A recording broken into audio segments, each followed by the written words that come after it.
APC don't come again, no be smart, no. APC people don't come again, no. It be like say this time around them, they don't come prepare themselves. Say, okay, this one a new strategy to get people mind. My people not be smart, no. This one not be saying that the men that they say come outside again, no. This one are the women and they come they send come outside, no. My people not be smart, no. Because they see say May 29 don't they back. And a lot of people they kick against the May 29. So they come they read this, okay. The only way we be say people don't go they kick against the May 29 where everything go they peaceful. Now to go there to go explain again to the people to make sure say they pass one way or the other to get people mind so that the people go change their thinking towards this election where people they think say this election not be free and fair. My people not be smart as they talk to us so. They ask the APC people, say, okay, this May 29, will be saying, I want to do this inauguration. Or na sure say this election a free and fair election. My people don't be smart, you know. This one, the woman, they let us understand, say, this election a free and fair. He said, because when Tinubu lost for Lagos, why they not say the election not be free and fair for Lagos? When Buhari lost for Katsina, why they not say the election not be free and fair? A whole president of Nigeria lost for his state, for a candidate, for their party candidate, and the Nigerian citizens see the thought say this election not be free and fair. He said the Nigerian people, the other party, they are just trying to confuse. Anywhere we be say that for no we, they go dey talk say the election not be free and fair. He said, my people, as I dey talk to us, so my people, they let us understand say this May 29 not be saying I play oh. This May 29, Buhari go hand over power give Tinubu. My people, it don't set everywhere. And people make una go hear from the woman mouth. Make una hear wetin the woman talk. Wey be say a lot of people they talk say APC make una dey fear God. Make una see they fear God. If una dey talk, if una dey do things, at least make una dey put God first. Lagos State.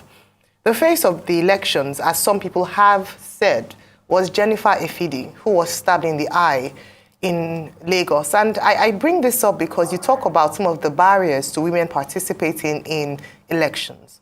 One of which is this violent outlook to elections, where elections become a war or a do or die affair.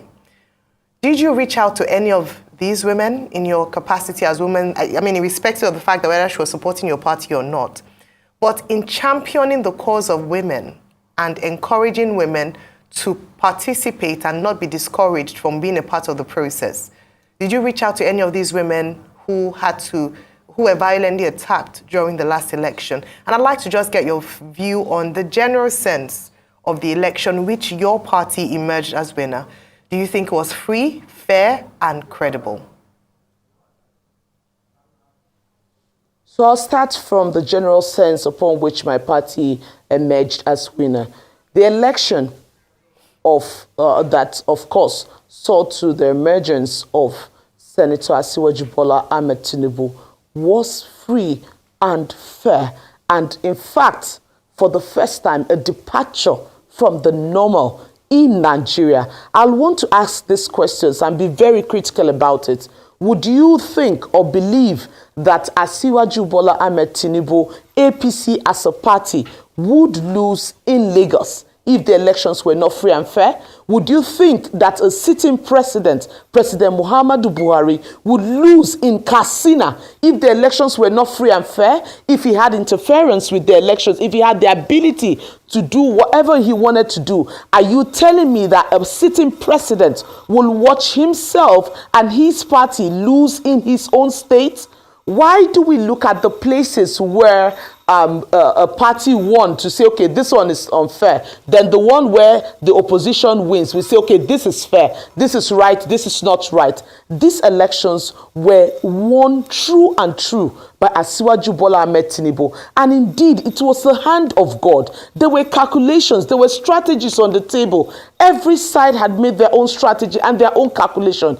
Even the calculation and strategies on the table did not even go the way it was seen and anticipated. States that we thought we will win without even batting an eyelid, we didn't win them. States we didn't believe that we could win, we won them. States that you would tell, okay, this will be the margin was very little. And states that you expect very slim margins, you had very wide margins. So all of the whole normal for elections in Nigeria completely changed. But you could clearly see that this was what God has designed. Asiwaju Bola Ahmed Tinubu and his running mate, Senator Kashim Shettima, they ran on their records of great performance in Lagos and, of course, in Borno State. And of course, the work that APC had done, even the positives part of President Muhammadu Buhari, which he has been able to achieve, especially in terms of capital projects, the Niger Bridge and the rest of it.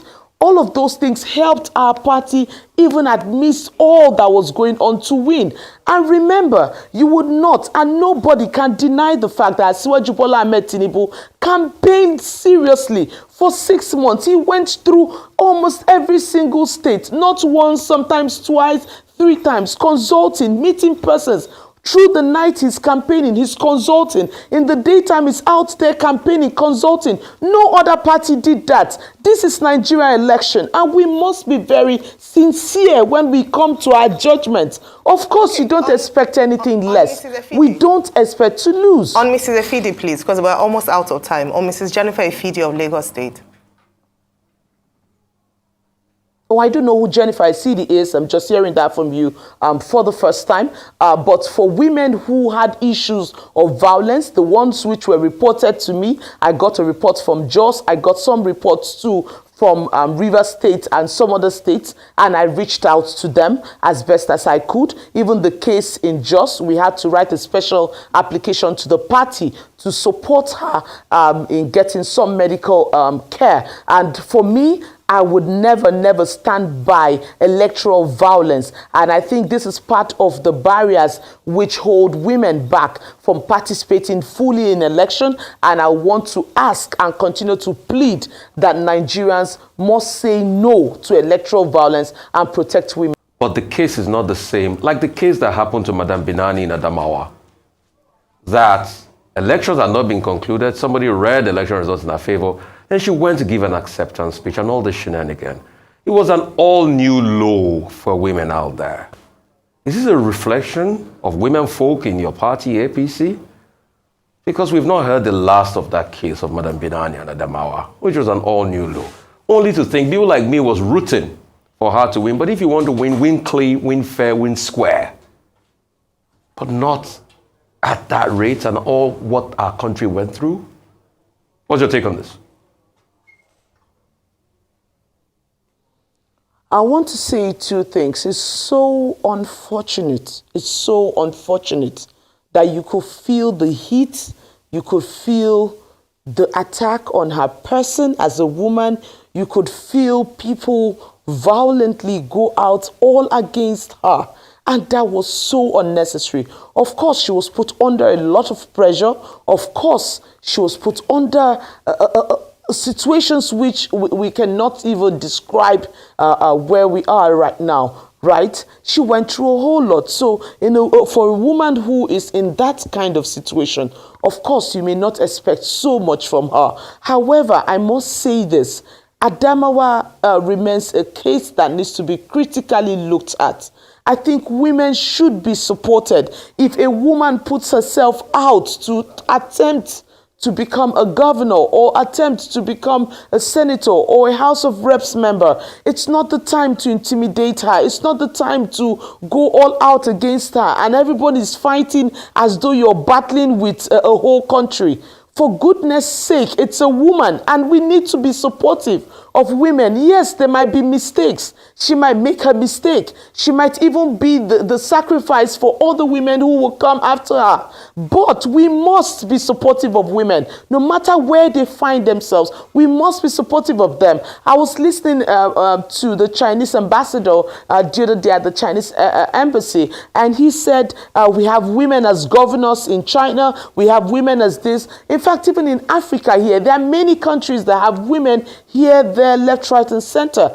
I think, yes, there might have been mistakes, but we should look on the positive part and see how we can support women into leadership role rather than using one situation to stereotype women and push us to the back burner. That will completely be unfair. I want to plead with men. I want to plead with Nigerians. I want to plead with fellow women. Support a woman. We are part of nation building. It's not a battle, it's not a competition. We're not struggling to take anything from anybody. All we're saying is that women should be given a seat at the table. All we're saying is that we're partners of nation building. All we're saying is that we have the capacity, the energy, the intellectual, the innovation to deliver to this country what is needed at different levels. And that should not be put at the back burner. There might be mistakes, like I said, but again, I want to plead with everyone to come back to the table and see how we can continue to give women chances at different levels of our nation building,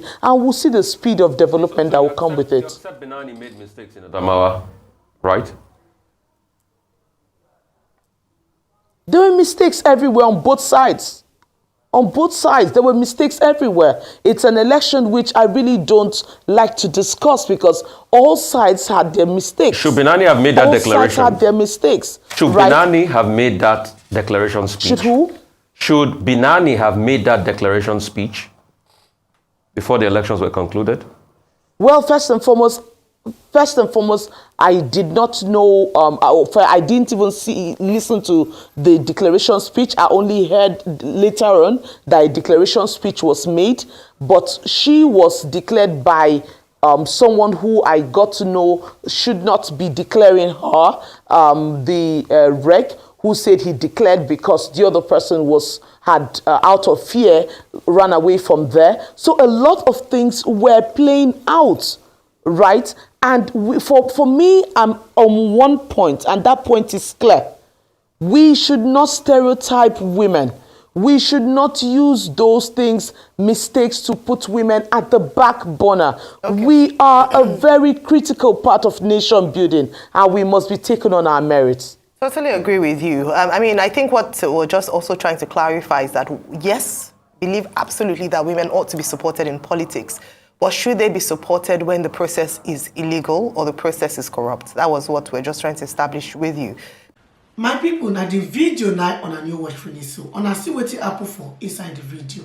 All right, my people, I go like to end the video for you. Make una let me know waiting on a thing for the comment section, and if una never subscribe, make una subscribe to my YouTube channel so that una no go miss any latest gist way I dey upload.